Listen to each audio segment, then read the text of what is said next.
Oh, I'm sorry, thank you. Favorite smells can make you happier. What smell reminds you of childhood? I just had a great trip to Alaska, and it reminded me of my childhood. My dad, when we were young, would take us out.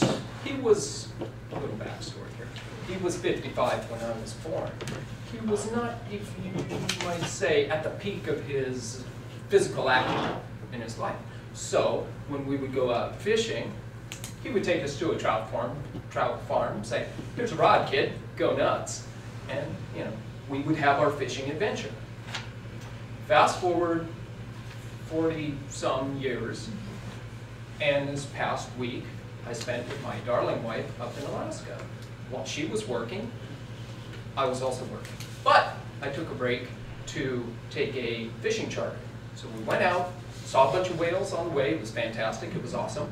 The smell of fish, though, from the fish that we actually did catch, even though it was the end of the season, reminded me of the whole trout farm experience when I was a kid.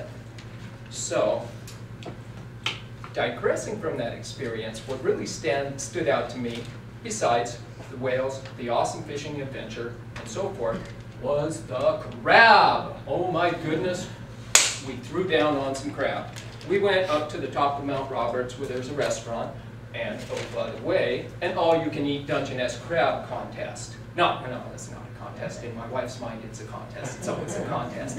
It's just a meal, man.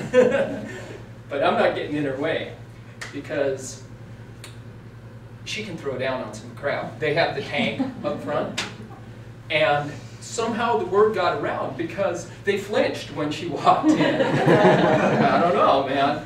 But not to give too much of a left-handed compliment, but just as Granny Franny can kick butt and recommends it for staying young, my darling wife can really kick butt on eating some crab.